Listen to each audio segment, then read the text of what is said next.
शेषमणिजी चाहिँ राष्ट्रपतिमा उठ्ने उहाँले यो विचार ल्याउनु भएको फरक के देखिएको छ र देउबा र ओलीमा केही फरक देखिएको छ। देउबाले अहिले जसरी एमसीसी को चाहिँ पास गर्न प्रयत्न गरिरहनु भएको छ त्यसरी नै ओलीले पनि एमसीसी पास गर्न प्रयत्न गरेकै हो। हामीले विरोध गर्दा हामीलाई मुद्दा लगाएकै हो, अहिले पनि मुद्दा खपिरहेछौँ। अमेरिकी राष्ट्रपति पनि निर्वाचित हुने बित्तिकै पहिलो विदेश भ्रमण चाहिँ भ्याटिकन सिटी पुगेर गर्छन्, बेलायती प्रधानमन्त्री त्यही गर्छन्। हाम्राहरू चाहिँ इन्डिया गए जस्तो उसले पञ्चायती प्रजातन्त्रमा नेपाल चाहिँ फलोस फुलोस भन्ने हामी शुभकामना व्यक्त गर्छौँ। त्यसपछि पाकिस्तानले गर्यो। माघ 19 गते फेरि ज्ञानेन्द्रले दोस्रो पटक लिँदा पहिलो देश पाकिस्तान भयो, दोस्रो चाइना भयो। नाकाबन्दी गरिदियोस् न त एकचोटि। आर्थिक सहायता बन्द भयो भने त नेपाल ठप्प होला नि। कसरी ठप्प हुन्छ? झन् तपाईँको राम्रो हुन्छ। जनताले आफ्नो पाकेटमार आफै छान्न पाउने व्यवस्था हो। जबसम्म संसारका सबै देशका लागि भिजा प्रणाली र वर्क पर्मिट हामीले चाहिँ लागू गर्दैनौँ तबसम्म यो देशको कहिल्यै विकास हुँदैन र यो देशमा सधैँ नागरिकताको समस्या भइरहन्छ।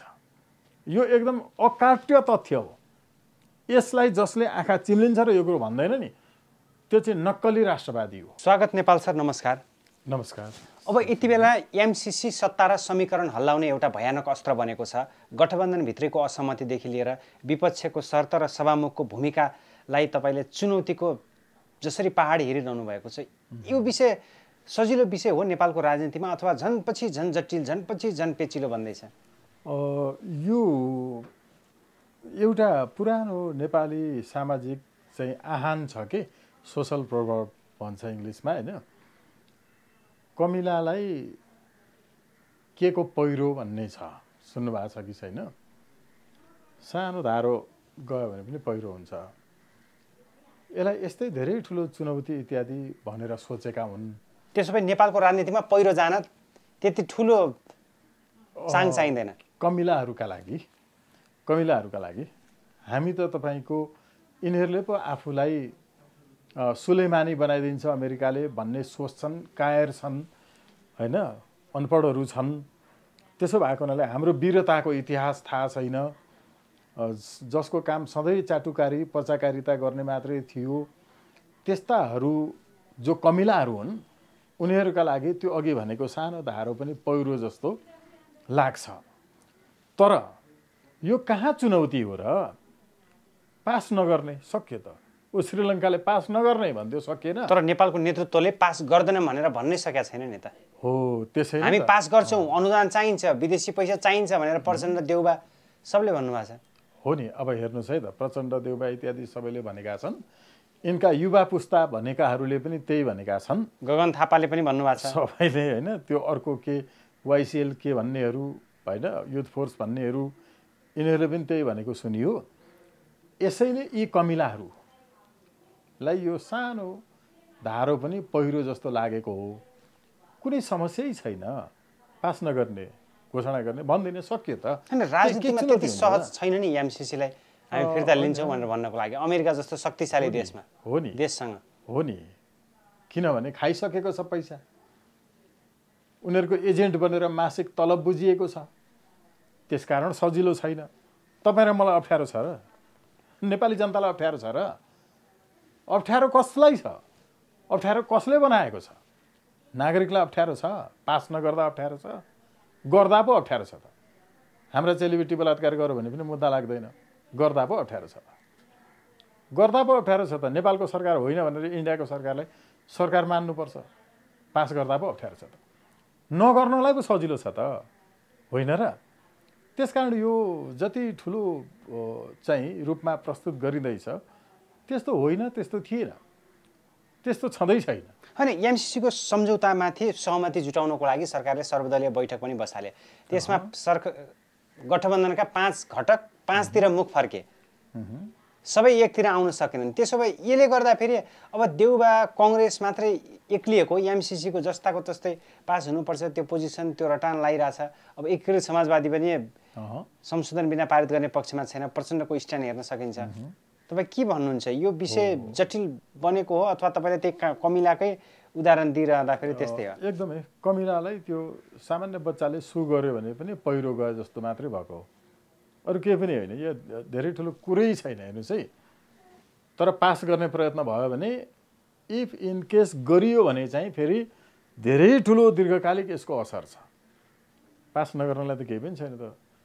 मैले भने कि सामान्य हिसाबले यो हामी जनतामा यसमा चाहिँ वितृष्णा आयो, जनतामा अमेरिकाप्रति नै अझ नराम्रो भावना फैलिने भयो, जबकि अन्तर्राष्ट्रिय अनुदान लगायतको आर्थिक सहायता सम्बन्धी कार्यक्रमको दर्शन त्यो सहयोग गर्ने देशप्रति सहयोग गरिने देशका जनतामा सकारात्मक भावना आओस् भनेर हो। तर त्यसको उल्टो यहाँ त अझ नकारात्मक भावना चाहिँ अमेरिकाप्रति बढ्ने भयो। त्यसकारण यो दुई देशको सम्बन्धलाई हामीले यथारूपमा पूर्ववत मित्रवत राख्नलाई पास नगर्ने निर्णय गरौँ भन्दैन भने के बिग्रिन्छ? कस्तो राम्रो हुन्छ? डिप्लोमेटिक ल्याङ्ग्वेज होइन र? तर सक्दैनन् किन? मासिक तलब बुझ्छन्। अघि भनेका यी युवा पुस्ताका नेताहरू पनि एजेन्ट बनेर त्यसकारण उनको लागि काम गर्छन्। नेपाल र नेपाली जनताका लागि हो र? जवाफ सुनिरहेको छु कि विभिन्न सञ्चार माध्यममा, हामी सांसद हौँ त्यसकारण हामी राम्रो गर्छौँ, त्यसैले हामीले भनेपछि यो राम्रो छ, यसलाई विश्वास गरिदिनुहोस् भनेर भन्दै गरेको त्यो नयाँ गगन थापाले त प्रष्ट भन्नुभएको छ, महामन्त्री नेपाली कांग्रेसको शब्द यो अमेरिकन एजेन्टहरूले के भने हामी सांसद हो, हामीले नराम्रो गर्दैनौँ, विश्वास गर्नुहोस्। अब प्रमाणित छ ऊ अमेरिकन एजेन्ट हो, यस्ता मान्छेहरू प्रमाणित छ, इन्डियन एजेन्ट हो, प्रमाणित छ युरोपियन चाहिँ युनियनको एजेन्ट हो। यो नेपालका नेताहरू सबै एजेन्ट हुन् त्यसो भए? सबै, यो त कुरै छैन नि।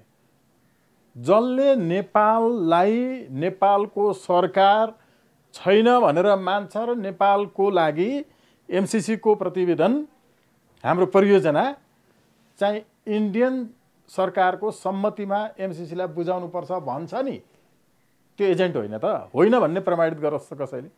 हो भन्दा त फेरि तपाईँलाई अप्ठ्यारो पर्ला नि। कहाँ अप्ठ्यारो हुन्छ? प्रमाणित दिइरहेछौँ त।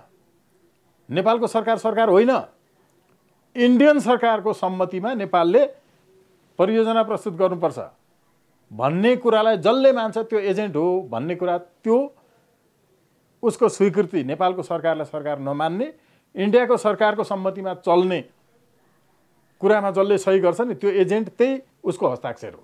प्रमाण चाहिँ हामी त प्रमाणित गरेर बोलिरहेछौँ त। त्यहाँ त्यस्तो लेखेको छैन भन्नु पर्यो नि। यहाँ के लेखेको छ भन्ने बारेमा चाहिँ कोही पनि जाँदैन कि। अनुदान चाहिन्छ, पैसा चाहिन्छ, आमा बेचेर पनि पैसा ल्याइन्छ, मासु भात खाइन्छ, यस्तो तर्कले काम गर्छ त? तपाईँ हामी भनेको त अलिक पढे लेखेका मान्छे होला नि त, त्यो कन्टेन्ट पढेका छौँ होला नि त, के होइन? कोही पनि नपढिकन यत्तिकै भन्छन्। योभन्दा अगाडि केपी ओलीले भने जस्तो कि नपढ्नेहरूले विरोध गरिरहेछन् भन्नुहुन्थ्यो उहाँले। त्यही त, अब जसको पढाइको तह त्यो हो, जो विदेशीको एजेन्ट हो भनेर विदेशीले नै हाम्रो एजेन्ट यो हो भनेर लेखिदिएका छन्, उनीहरू पो भन्छन् ओके ल हामी नपढ्नेहरू। अनि नपढ्ने जति चाहिँ सबैले एउटै अर्थ किन बुझेको होला? Nepal has to submit the project report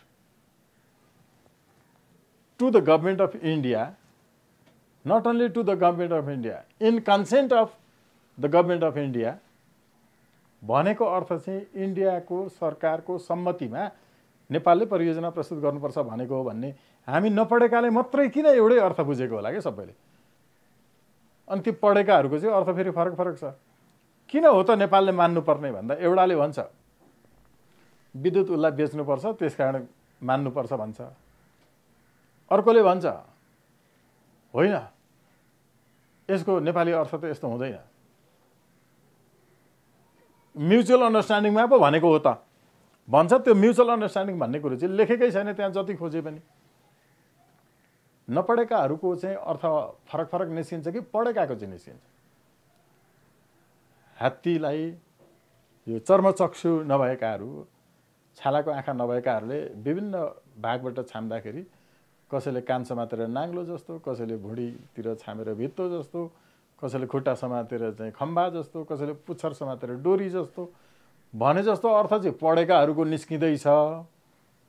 हामीले नपढिकन टिप्पणी गरेको भन्नुहुन्छ। हामी जो यसको विरोध गरिरहेका छौँ हामीले भनेको सबैको अर्थ फेरि एउटै छ। 6.8 मा चाहिँ नेपालको सरहदभित्र अमेरिकन र एमसिसीका कर्मचारीले नेपाली चेलीबेटी बलात्कार गरे पनि जे गरे पनि नेपालमा मुद्दै चल्दैन भनेर लेखेको अर्थ चाहिँ हामी सबैले एउटै बुझिरहेछौँ।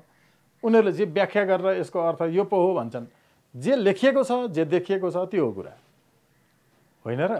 त्यसो भए अब गठबन्धनको अस्तित्व फेरि केही अस्तित्वमाथि प्रश्न उठ्ने हो। हामीले त यो सबै गठबन्धन एउटै देखेका छौँ। केपी ओलीले पनि त र उहाँका नयाँ पुस्ता भनिएकाहरूले पनि त एमसिसी पास गर्नै पर्छ भनेका न छन्। खालि मैले पास गर्न पाइनँ, मैले अमेरिकाको बढी ताबेदारी गर्न पाइनँ भन्ने प्रतिस्पर्धा न हो। अनि फरक के देखिएको छ र? देउबा र ओलीमा केही फरक देखिएको छ? देउबाले अहिले जसरी एमसिसीको चाहिँ पास गर्न प्रयत्न गरिरहनु भएको छ, त्यसरी नै ओलीले पनि एमसिसी पास गर्न प्रयत्न गरेकै हो। हामीले विरोध गर्दा हामीलाई मुद्दा लगाएकै हो, अहिले पनि मुद्दा खपिरहेछौँ। भनेपछि गठबन्धन त सबै एउटै गठबन्धनमा छन्। यिनीहरूको खालि एउटै कुरा के छ भने मैले चाहिँ मेरो मालिकलाई बढी रिझाउन पाइनँ भन्ने प्रतिस्पर्धा हो। घरमा धेरै काम गर्ने नोकर चाकरहरू छन् भने उनीहरू बिचमा झगडा हुन्छ कहिलेकाहीँ, को चाहिँ मालिकको नजिक बन्ने भनेर, को चाहिँ बढी तपाईँको चाहिँ अझ साखुल्य बन्ने भन्ने प्रतिस्पर्धा मात्रै नै हो। यिनीहरूको यी सबै एउटै गठबन्धनमा छन्। जनता पेलानमा छन्। एमसिसी पास गर्ने र त्यसको जस लिने, अमेरिकाको पक्षमा आफ्नो छोराछोरीलाई उता भिजा दिलाउने, यति मात्रै हो यिनको प्रतिस्पर्धा। फेरि त्यसो भए नेताहरूको राष्ट्रभक्तिप्रति अब आशंका उत्पन्न भइ थालिहालेको छैन, हुन थालिहालेको छ। कस्तो हुन्छ भने आधुनिक चिकित्सा विज्ञानले मान्छे औषधिले मात्रै निको हुँदैन, मान्छे डक्टरले मात्रै निको हुँदैन, मान्छेको मन जहाँ रमाउँछ त्यहाँ निको हुन्छ भन्छ। सानो सानो रोग लाग्दा पनि विदेश धाउने जो नेताहरू छन् नि, यिनीहरूको मन नेपालमा रमाउँदैन रहेछ भन्ने कुरो प्रमाणित हुन्छ। यसैले नेताहरूको देशभक्तिको बारेमा त कुरै नगरे हुन्छ, जसले देखिदेखि यो देशले लिने निर्णयमा इन्डियाको सरकारले सम्मति दिनुपर्छ भन्ने कुरामा सही गर्छु भन्दैछ। अरू कुनै प्रश्न जरुरी छ र? यिनको देशभक्ति छ कि छैन भनेर परीक्षण गर्नलाई कुरै छैन। देशभक्तिको बारेमा त हामीले छ होला भनेर पनि नसोचे हुन्छ। कुनै कुराले प्रमाणित गरेको छैन अहिलेसम्म। भक्ति एउटै छ, विदेश भक्ति। तर विदेश भक्तिको कुरा गरिरहेछौँ हामी, अथवा नेताहरू राष्ट्रभक्ति भएनन् भन्ने प्रसङ्गमा, तर फेरि महाधिवेशन प्रतिनिधिहरूदेखि लिएर जनताहरूले त फेरि यिनी टेस्टेड पात्रहरूलाई नै अगाडि बढाए नि त। महाधिवेशन प्रतिनिधि चाहे त्यो एमालेको कुरा गरौँ, चाहे कङ्ग्रेसको कुरा गरौँ। कस्तो राम्रो कुरा गर्नु। कङ्ग्रेसको महाधिवेशन, एमालेको महाधिवेशन, राप्रपाको महाधिवेशन, त्यो जनताको जनभावनाको महाधिवेशन त होइन। त्यो महाधिवेशनमा 1 रुपैयाँ पनि कुनै नेताले घरको खर्च गर्यो? महाधिवेशन आयोजक कमिटीको नामबाट जुन खर्च भयो नि, व्यक्तिगत रूपमा कसैलाई जाँड रक्सी खुवायो त्यो अर्को कुरा भयो। त्यसको स्रोत खोज्यो भने फेरि उसको आफ्नो सम्पत्ति होइन, देश लुटेकै पैसा त्यहाँ सबै खर्च भएको हो महाधिवेशनमा। यी पार्टीहरूको के छ? सहकारिता छ, यी पार्टीहरूको कम्पनी छन्, यी पार्टीका नेताहरूले जागिर खाएका छन्, यिनको कुनै पेसा व्यवसाय छ? यिनीहरूले एउटा कार्यक्रम सञ्चालन गरेर त्यो बापत पारिश्रमिक पाएका हुन् कुनै टेलिभिजन वा युट्युबमा? यिनीहरूले कहीँ भिजिटिङ लेक्चररको रूपमा, प्रोफेसरको रूपमा गएर चाहिँ एउटा क्लास लिएर पैसा लिएका छन् 1 रुपैयाँ? यिनीहरूले एउटा गीत गाएर रोयल्टी पाएका छन्, एउटा कविता, एउटा लेख लेखेर यिनले पैसा पाएका छन्। तर पनि व्यापारीको भन्दा पनि 10 गुणा भन्दा बढी, जसको काम केवल भाषण गर्ने मात्रै छ जीवनभरि, त्यसको सम्पत्ति यति धेरै कसरी बढ्यो? 2टा पन्ना दिउँ न कागजको। एउटा पन्नामा तिमी आफ्नो अहिले भएको सम्पत्ति लिस्ट बनाऊ, अर्को पन्नामा सम्पत्तिको स्रोत लेख। यिनको 5% को पनि सम्पत्तिको स्रोत आउँदैन। यसो भएको हुनाले महाधिवेशनमा एउटा गुण्डाको बोस छान्नका लागि, गुण्डाको चाहिँ तपाईको बहुमत प्राप्त गर्यो भनेर त्यो जनताको चाहिँ प्रतिनिधि, जनताको प्रिय हुन्छ। त्यसै जनताको प्रिय र जनताको प्रतिनिधि होइनन् उनीहरू। जनताको प्रतिनिधि हुँदै होइन नि। देश भरका तर तिनै प्रतिनिधिहरूलाई आगामी निर्वाचनमा त जनताले चुन्छन् नि त फेरि जनताले चुन्दैनन्। अब अघि भन्दैछु अघिको एउटा विषय देशैभरिका वडाध्यक्षहरू हेर्नुहोस्, वडा सदस्यहरू हेर्नुहोस्, पार्टीका नेताहरू हेर्नुहोस्, जिल्लाको सबभन्दा ठुलो गुण्डागर्दी चलाउने, वडाको सबभन्दा ठुलो गुण्डागर्दी चलाउने, त्यहाँ वडाको एक्सकाभेटर चलाउने ठेकेदार, हाम्रो चुरे भावर चाहिँ तपाईँको उत्खनन गरेर त्यहाँको दोहन गरेर बेच्नेहरू जनप्रतिनिधि भनेका सबै यस्तै छन् जसलाई पार्टीले संरक्षण दिएको छ र देशैभरि गुण्डागर्दी सञ्चालन गरेका छन्। र त्यो गुण्डागर्दी सञ्चालन गर्ने मान्छे छैन भने पुलिसले पनि उसको परिवारको कोही चेली बलात्कृत भयो भने जाहेरी दरखास्त पनि बुझ्न मान्दैन, कुनै नेताले भनेन भने मान्दैन। जसका विरुद्ध जाहेरी जान्छ नि त्यो कुन नेताको मान्छे हो पहिला हेर्छ, अनि मात्रै जनताको जाहेरी बुझ्छ पुलिसले। यो बनायो कसले? त्यही गुण्डागर्दी गरेर आउने सांसद जित्ने र सांसदको हैसियतमा होइन कि ऊ मन्त्रीको हैसियतमा जान्छ, विधायक सांसद नै मन्त्री हुने व्यवस्थामा यस्तो हुन्छ। यसैले अघि भन्नुभएको थियो प्रश्नमा यिनीहरू फेरि जनताबाट चुनिन्छन् भनेर, के कुनै पनि मान्छे मलाई यो पटक उम्मेदवार हुन मन छ, म उम्मेदवार बन्नु पर्यो भनेर जनतासँग सल्लाह गरेर उम्मेदवार बन्छ कि सोझै टिकट किनेर पार्टीको तर्फबाट टिकट प्राप्त गरेर उम्मेदवार त म हुँ, मलाई भोट हाल, नभए तिम्रो खैरियत छैन भन्छ? यही भन्छ जनताले छानेको र उम्मेदवार चाहिँ गलत छ, गुण्डा छ, फटाहा छ, बलात्कारी छ भने उम्मेदवारलाई बहिष्कार गर्न पाउने अधिकार, राइट टु रिजेक्ट। आजभन्दा 11 वर्ष अगाडि सर्वोच्च अदालतबाट हामीले कानुन बनाऊ भनेर निर्देशनात्मक आदेश जारी गराएको त्यो कानुन त बन्दैन। भनेको के भने यी मान्छेहरू फेरि पनि चुनावमा उठ्ने भनेको जनताको प्रतिनिधिको रूपमा होइन, जनप्रतिनिधि छान्नु र भोट हाल्नु फरक फरक कुरा हो। To select the people's representative and to cast vote, यो डिफ्रेन्ट कुरा हो दुईटा। हेर्नु, हामीले फटाहाहरूमध्ये कम फटाहालाई मात्रै भोट हाल्न बाध्य छौँ। उठेका उम्मेदवारहरूमध्ये तिनलाई बहिष्कार गर्ने अधिकार अहिलेसम्म दिएको छैन, जो हामीले स्थापित गराएका हौँ। यसो भएको हुनाले यिनीहरू जनताका प्रतिनिधि होइनन्। जसले टिकट दिएर उम्मेदवार बनाउँछ तिनका प्रतिनिधि हुन्, कहाँ जनताका प्रतिनिधि हुन्? अहिले पनि यस्तो देखिएको छैन। संसदीय व्यवस्थामा जनप्रतिनिधि भनेर गुण्डा फटा बलात्कारीहरू इत्यादि र टिकट किन्न सक्ने क्षमता भएका मान्छेहरू जसलाई टिकट दिएर उम्मेदवारको घोषणा गर्छ हाइकमान्डले, तिनका प्रतिनिधि पो हुन् त।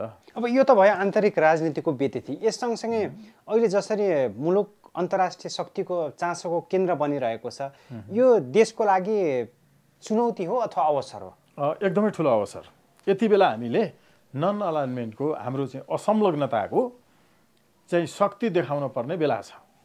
तर हामी असंलग्न परराष्ट्र नीति अवलम्बन गरेको देश हो। असंलग्न परराष्ट्र नीति अवलम्बन गरेको देश भएको हुनाले हामीले यस्ता असंलग्नतामा विश्वास गर्ने विश्वका अरू मुलुकहरूको पनि नेतृत्व गर्ने अवसर हो अहिले नेपाल।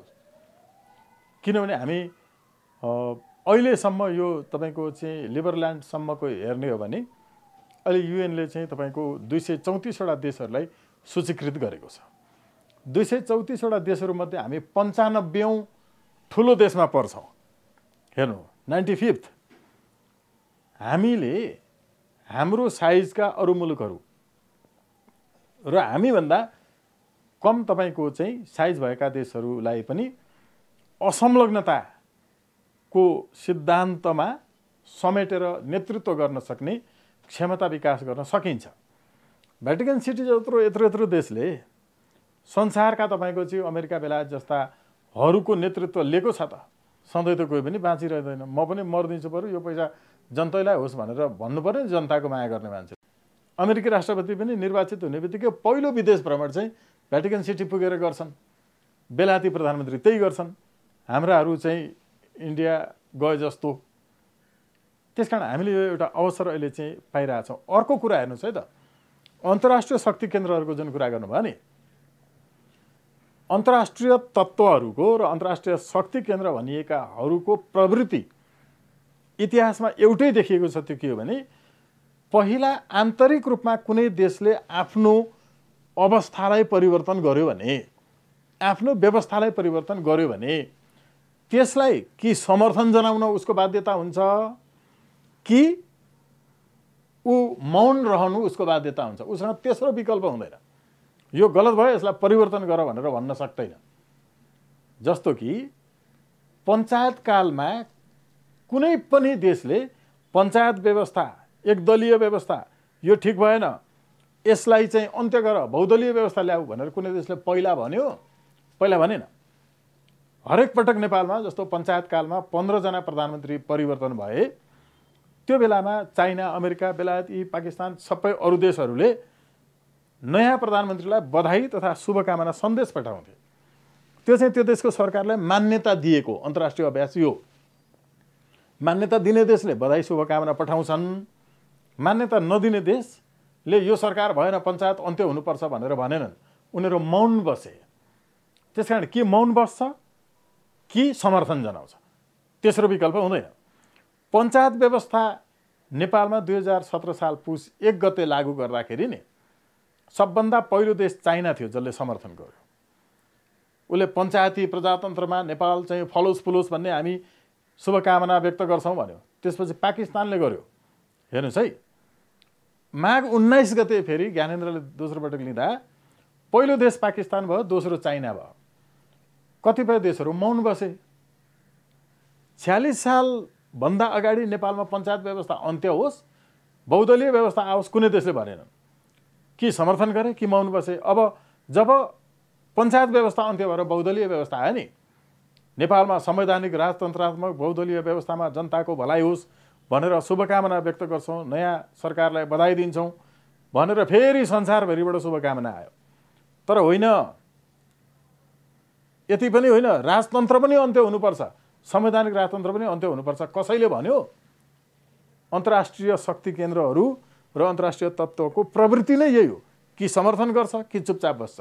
अब अहिले हामीले एमसिसीका सवालमा होइन, यहाँले अवसरको कुरा गरिरहँदाखेरि एमसिसीसँग जोडिएको अन्तर्राष्ट्रिय शक्तिको चासोलाई त कतिपयले त यो चुनौती र भयानक भनेर हेरेका छन्। यही त हो नि, बिचराहरूलाई अध्ययनै छैन।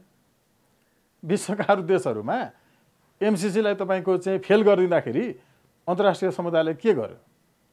सैनिक लिएर गएन नि। तर नेपालमा त अमेरिकाले त नाकाबन्दी गर्छौँ, आर्थिक रूपमा नेपाललाई नाकाबन्दी दिलाउँछौँ भनेको छ नि त। जहिलेको हामी नाकाबन्दी भोगिरहेको छौँ, हामीले के समस्या? भूपरिवेष्टित देश हो, हुन त स्विजरल्यान्ड पनि भूपरिवेष्टित देश हो, कसरी विकास गर्यो होइन? त्यस कारण हामीलाई बढीभन्दा बढी हामीलाई के चाहिँ नाकाबन्दी गर्न सक्छ? नाकाबन्दी गरिदियोस् न त एकचोटि। आर्थिक सहायता बन्द भयो भने त नेपाल ठप्प होला नि। कसरी ठप्प हुन्छ? झन् तपाईँको राम्रो हुन्छ। नेपालभन्दा 5 गुणा सानो तपाईँको इजरायल हेर्नु त, गोरा होइन, अमेरिकादेखि लिएर साराले प्रगति हुन्छ। 16 खर्ब मुलुकको बजेट छ, 17 खर्ब ऋण छ। कसले गर्दा भयो? कुन व्यवस्थाको कारणले भयो? यस कारणले भयो। संसदीय व्यवस्था तपाईँले राख्नु भएको छ। नेताहरूको जम्मा काम चुनावमा खर्च गर्ने, चुनाव जितेपछि त्यो असुल उपर गर्ने, फेरि अर्को चुनावका लागि कमाउने हो। यो व्यवस्थालाई अन्त्य गरौँ न। अब अर्को कुरा हेर्नुहोस् है त, हामीलाई अहिले यति नै बेला चिनी नेपालमा आएन भने के होला? केही समस्या पर्छ? उखु रोपेर, उखु पेलेर, उखुको गुण खाँदा पनि त हुन्छ नि त, हुँदैन र? मलाई थाहा हुँदा पनि हाम्रो घरमा हामी चाहिँ तोरी बोराका बोरा भरेर बेच्थ्यौँ। अनि हाम्रै गाउँमा भएको कोलमा हामी तोरी चाहिँ पेलेर तेल खान्थ्यौँ। हेर्नु है, अहिलेसम्म पनि म चाहिँ आफ्नै तपाईँको चाहिँ खेतको चामल खान्छु। सबैलाई त्यो स्थिति नहोला, तर मैले उदाहरण भनेको, किनेर खाएको छैन अहिलेसम्म। त्यसमा हामी गर्व गर्न हरेक नागरिकले सक्ने स्थिति तत्कालै आउँछ जति बेला हामीलाई अरू सबैले नेपालमा हामीले गर्न सक्ने कुराहरू पनि सरकारले चाहिँ भित्राइरहने, अनि हाम्रो चाहिँ उत्पादनलाई अन्त्य गर्ने त सरकारको नीति नै छ नि। सरकारको नीति के छ? हाम्रो मह विदेश जान रोक्ने, इन्डियाको जय जयकार गरेर बस्ने। हेर्नुहोस् है, हाम्रो यहाँको चाहिँ फलफुलले भाउ नपाउने, बजारीकरण राम्रो नगर्ने, अनि ऊ इन्डियाको तपाईँको चाहिँ स्याउहरूदेखि लिएर सबै थोक हामीले खानुपर्ने। हाम्रो चाहिँ कुहिएर फ्यालेको त हरेक वर्ष देखिन्छ त, किसानहरूले दुध फ्यालिरहेको देखिन्छ त। व्यवस्थापन मिलिरहेको छैन नि त। जब सबै रोकिन्छ नि, रोकिएपछि हामीले केही समय दुःख बिहोर्दा केही फरक पर्दैन, नखाइकन बसौँ न। हो, यो दुःख एकचोटि नेपालले भोग्न जरुरी छ। हेर्नु, यी देशहरू संसारका हामीले पुर्याइदिएर भएका हुन् त, आफै गरेका हुन् नि। हामीसँग त यति लिजर टाइम छ हैन, अचम्मै लाग्छ। काम गर्नलाई तपाईँ हामी हाम्रो व्यक्तिगत कामहरू के गर्छौँ होला? यस्तो कपडा आफै धुन्छ कि धुँदैन होला, आफू सुतेको कपडा बिहान उठेर आफै चाहिँ मिलाउँछ कि मिलाउँदैन होला, आफूले खाना खाएको थाला आफै सफा गर्छौँ कि गर्दैन होला, अथवा सानो अलिकति बारी छ भने त्यहाँ हामी बिहान बेलुका अफिस जान्छौँ वा यसरी वकालत गर्छौँ भने कुटो कोदालोले खनेर त्यहाँनिर आफूले खाने सब्जी आफै उत्पादन गर्छौँ कि गर्दैनौँ होला। त्यो सबै विकासको बाधक डिपेन्डेन्सी हो भन्दै हुनुहुन्छ तपाईँ? टोटल्ली हामी फरेन एडमा विश्वास गर्यौँ, हामी आन्तरिक अर्थतन्त्र प्रबन्धन गर्नको लागि परेनौँ, त्यही हो। मागेर धनी भइन्छ भन्ने कुरामा विश्वास गर्यौँ। एमसीसी को पक्षधर्ता लिने नेताहरूको चेतनाको एउटा उदाहरण त्यही एमसीसी हो। त्योभन्दा टाढा कहीँ पनि छैन। मागेर धनी भइन्छ भन्ने चाहिँ त्यहाँ सडक पेटीमा चाहिँ होइन बडुको थापेर माग्नेहरूलाई पनि म कुनै दिन कार चढ्ने हुन्छु भन्ने चाहिँ बच्चादेखि त्यहाँ माग्न बसिरहेछ र मागेर कार चढ्ने हुन्छ भन्ने लागिरहेछ, तर त्यो असफल प्रयत्न हुनेछ।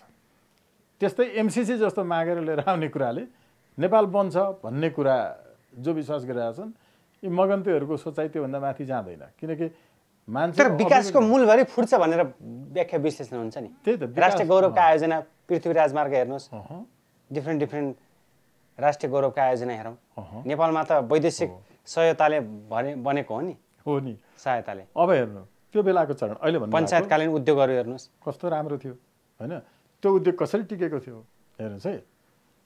विदेशीहरूबाट अर्काको देशको सरकारले हाम्रो परियोजना स्वीकृत गर्ने अहिले एमसीसीको जुन तपाईँको चाहिँ सेड्युल नम्बर 52मा भनिएको छ नि, यस्तो थिएन नि। त्यो बेला के थियो, युनिभर्सिटी पढ्ने स्नातक तहमा पढ्ने सबैलाई एनडीएस भन्ने थियो, एउटा नेसनल डेभलपमेन्ट तपाईँको चाहिँ सोर्स के भने एउटा थियो एनडीएफ नेसनल डेभलपमेन्ट फन्ड।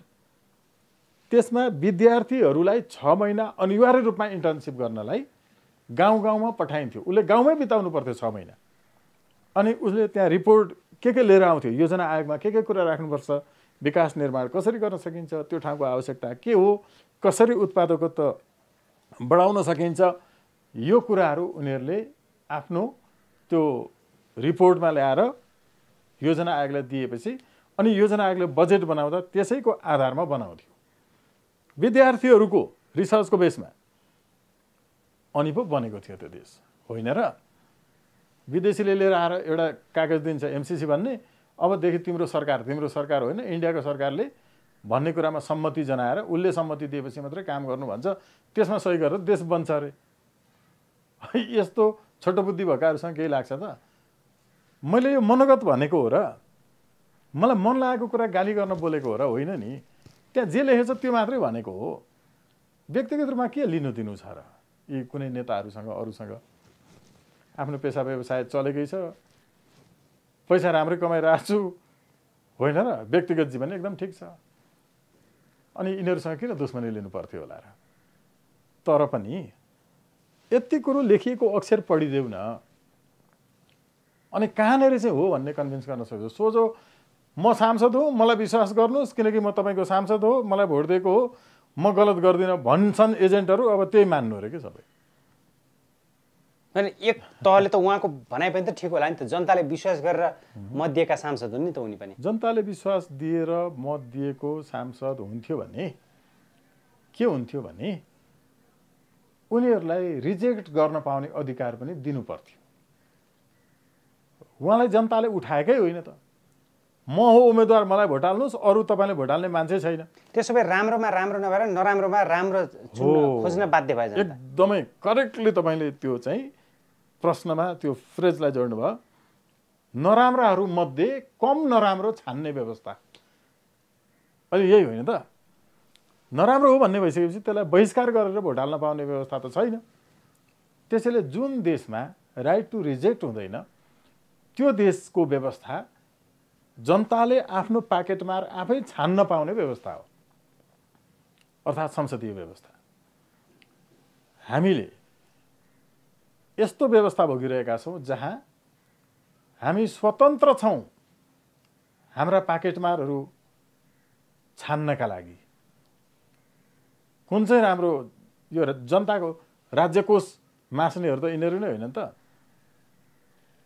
तपाईँको चाहिँ व्यक्तिगत रूपमा उपचार गर्नुपर्ने, त्यही बुढो भएपछि उपचार गर्ने पैसा हुँदैन भनेर प्रधानमन्त्री हुन आएछ, त्यो भनेर राजनीति गर्न आएछ। किन पेसा त छैन, व्यवसाय त छैन, व्यक्तिगत क्षमता सिप त छैन। अनि गुन्डागर्दी ढुङ्गामुढा इत्यादि सञ्चालन गर्यो, अनि आएर नेता भई खाए जस्तो गर्यो, अनि बुढेसकाल लागेपछि यस्तै के उपचार गर्नलाई खर्च बटुल्ने। जरुरी के हुन्छ होला? राज्य कोष मासेर मान्छे म बाँच्नुभन्दा चाहिँ बरु मर्छु भन्न सक्ने मान्छे किन कोही नजन्मेको होला अहिलेसम्म? अब ठ्याक्क यो प्रसङ्गलाई यहाँनिर थाँतिराखौँ। अहिले जसपाका अध्यक्ष उपेन्द्र यादवले एउटा अभिव्यक्ति दिनुभएको छ,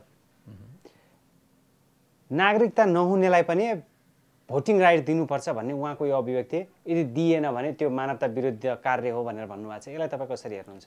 नागरिकता नहुने मान्छेलाई भोटिङ राइट दिनुपर्छ भनेर भन्ने कुरा जसले भन्छ त्यो व्यक्तिलाई देश निकाला गर्नुपर्छ। त्यस्तो कहिल्यै हुन सक्दैन। देश निकाला गर्नुपर्छ तत्कालै। त्यो गैर कानुनी अभिव्यक्ति हो, गैर कानुनी, असंवैधानिक। त्यो चाहिँ तपाईँको राजनीति शास्त्रको पिटिकै ज्ञान नभएको, राजनीतिक दलको सदस्य पनि हुन पाइँदैन भन्ने राजनीतिक दल सम्बन्धी ऐनमा छ के। त्यसरी अभिव्यक्ति किन दिन्छन् नेताहरूले? विदेशी तत्त्व, नेपाली नागरिक भए पो भन्छन् त, देशलाई चाहिने कुरो विदेशी नागरिकले भनिहाल्छन् त। जो विदेशी तत्त्व हो उसले त विदेशीकै हितमा बोल्छ नि। नागरिकताको विषयमा निकै नै पेचिलो विषय बन्दै गएको छ नि नेपालको राजनीतिमा। त्यो त एकदम सही हो। हरेक पटक तपाईँको जब जब राजनीतिक परिवर्तन हुन्छ तब तब विदेशीलाई राजनीतिक रूपमा नागरिकता दिनका लागि निर्णयहरू हुने गरेका छन्। That is called the cut off year. यो कट अफ इयर तपाईँको इन्डियामा 1950 भन्दा अगाडि त्यो देशभित्र जन्मिएको मान्छे हो र त्यसको सन्तान हो भन्ने पुष्टि भएपछि मात्रै उसले चाहिँ नागरिकको हैसियत प्राप्त गर्छ। 1950 हामीले त्यसपछि तपाईँको चाहिँ 7 सालमा चाहिँ नेपालभित्र जन्मिएका भेटिएका जति सबैलाई नागरिकता दिने भन्यो। 17 सालमा त्यही गऱ्यौँ। त्यो त अझ पहिला व्यवस्था गरिसकेको रहेछ, पञ्चायत भित्राउनुभन्दा पहिल्यै सहमति गरेर। 46 सालमा त्यही गऱ्यौँ। 2046 साल चैत्र मसान्तसम्म जन्मिएका मान्छेहरूले नेपालमा चाहिँ नागरिकता प्राप्त गर्ने भनेर चाहिँ गऱ्यौँ। फेरि 75 सालमा त्यही आयो। अहिले तपाईँको चाहिँ देशभित्र जन्मिएका जति सबैलाई जन्मको आधारमा दिने, अनि जन्मका आधारमा जन्मिएकाहरूले पनि त जन्माउँछन् नि, तिनलाई फेरि वंशजको आधारमा बनाउने। यो जुन खेल छ, यो खेलले नेपाललाई अल्पसङ्ख्यक नेपालीहरू भएको ठाउँ बनाउने र विदेशीहरूले नेपालमा जे मन लाग्यो त्यही गर्ने। यो उच्चस्तरीय नागरिकता छानबिन आयोग बनाएर यी गलत ढङ्गले लिएका नागरिकताहरू सबै खारेज गर्नुपर्छ। त्यो सम्भव छ? सम्भव छ, मजाले विश्वका धेरै देशमा भएको छ।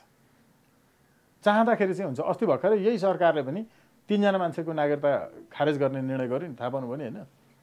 3 जनाको मात्रै खारेज गर्ने निर्णय गर्यो। योभन्दा अगाडि 9 जनाको भएको थियो होइन? एमालेको सरकार भएको बेलामा 2-3 जनाको भएको थियो। पञ्चायत कालमा सबभन्दा धेरैको भएको छ। त्यो भएको हुनाले उच्चस्तरीय शक्तिशाली नागरिकता छानबिन आयोग त्यो त अपराध हो नि। त्यो अमेरिकाले पनि गर्छ, बेलायतले पनि गर्छ, इन्डियाले पनि गर्छ। गलत ढङ्गले नागरिकता लिएको पुष्टि भएपछि खारेज गरेर जेल हाल्ने, जुन देशबाट आएको थियो त्यो देश पठाउने, यी सबै काम हुनसक्छ। एउटा। दोस्रो, हामीले संसारका सबै देशलाई भिजाको व्यवस्था लागू गर्नुपर्छ। भिजा बाहेक कोही पनि नेपालमा चाहिँ आउन नपाउने, including India. Including India. India त्यो त फेरि एकदम मस्ट एसेन्सियल। के अपवादमा राखेर इन्डियालाई? होइन नि, बरु अरूलाई नगरे हुन्छ, इन्डियालाई त गर्नै पर्छ। वर्क परमिटको त पहिला पनि तपाईँको पञ्चायतमा चाहिँ होइन यसको तयारी भइसकेको थियो, त्यो सम्भव भएन र त्यसको विरुद्ध अर्को फेरि षड्यन्त्र भयो। तर हामी on behalf of all for the motion of the panchayat system म बोलिरहेको छैन है। मैले खालि भन्न खोजेको के भने, जबसम्म नेपालमा संसारका सबै देशहरूका लागि अनअराइभल भिजा हामीले चाहिँ रोक्दैनौँ, जबसम्म संसारका सबै देशका लागि भिजा प्रणाली र वर्क परमिट हामीले चाहिँ लागू गर्दैनौँ, तबसम्म यो देशको कहिल्यै विकास हुँदैन र यो देशमा सधैँ नागरिकताको समस्या भइरहन्छ। यो एकदम अकाट्य तथ्य हो। यसलाई जसले आँखा चिम्लिन्छ र यो कुरो भन्दैन नि, त्यो चाहिँ नक्कली राष्ट्रवादी हो। हेर्नुहोस्, यो गर्न सकिन्छ। इन्डियाका सबै छिमेकीका लागि हुने, अरू देशका लागि, अनि हाम्रो लागि किन नहुने हो? यो भन्न सक्ने हिम्मत भएको मान्छे खोइ त नेपालको अहिलेसम्म जनताले त त्यस्तो मान्छे चाहेका छन् नि त। तर पार्टीले त गुन्डागर्दी गर्ने मान्छेलाई टिकट दिन्छ, विदेशीको एजेन्टलाई टिकट दिन्छ, त्यो बाहेक अरू हुँदैनन्। अनि तिनलाई भोट हाल्न बाध्य हुन्छ जनता। स्वतन्त्र उम्मेदवार पनि हुन्छ नि जनताले। स्वतन्त्र उम्मेदवार हुँदाखेरि चाहिँ कस्तो छ भने, अहिले स्थानीय निकायको निर्वाचनमा पनि स्वतन्त्र उम्मेदवारलाई त्यही विचार राख्ने हो मेरो भनेर विचारका आधारमा सङ्गठित भएको समूहलाई चुनाव चिन्ह दिँदैन। हेर्नुहोस् है, यो के हो? एक्सक्लुड गर्न खोजिएको छ। त्यो त एकदमै हो। अब स्वतन्त्र रूपमा भोटमा उठेर उसले चाहे जस्तो व्यवस्था ल्याउने, उसले चाहे जस्तो नीति ल्याउने सिस्टम भनेको चाहिँ संसदीय व्यवस्था होइन। संसदीय व्यवस्थामा त के हुन्छ? दलहरूको, संसदीय दलको नेताको हैसियतमा मात्र प्रधानमन्त्री हुने हो कि आपतकालीन स्थिति आउँदाखेरि हुने, अस्ति जस्तो संसद विघटन हुने, के हुने होइन र। त्यसैले प्रत्यक्ष कार्यकारी राष्ट्रपतिको व्यवस्थामा चाहिँ एउटा मान्छे मात्रै पनि, ल शेषमणिजी चाहिँ राष्ट्रपतिमा उठ्ने, उहाँले यो विचार ल्याउनु भएको छ भनेर सबै मान्छेले भोट हालेर उसलाई चाहिँ बनाउने हो भने, अब शेषमणिजीलाई नै भोट हालौँ त ल। पार्टीले भएन भने एक्लै पनि उठ्न सक्छ। जितिहालेछ भने उसको जे विचार छ त्यो विचार डाइरेक्ट लागू हुन्छ। अहिलेको व्यवस्थामा एउटा सांसद बिच उठेर उसको विचार डाइरेक्ट लागू हुन्छ त? हुँदैन। किनकि सांसदहरूको बहुमतले सरकार बनाउँछ। जनताले उसको कुरो बुझेर, जनताको बहुमतले होइन, अझ भनौँ सांसदको बहुसिटले सरकार बनाउँछ। जनताले डाइरेक्ट म चाहिँ यस्तो चाहन्छु भन्दाखेरि सबै जनताले सुनेर ल हाल्दैन त यसलाई भनेर भोट हालेर बन्न पाउने व्यवस्था होइन। त्यो नहुन्जेलसम्म यस्तो भइरहन्छ। यो त एकदम प्रष्ट छ। ठिक छ, समसामयिक राजनीति विषयमा केन्द्रित भएर बहसमा सरेक भइदिनु स्वागत नेपालजीलाई हार्दिक आभार। आभार व्यक्त गर्छु, धन्यवाद ज्ञापन गर्छु।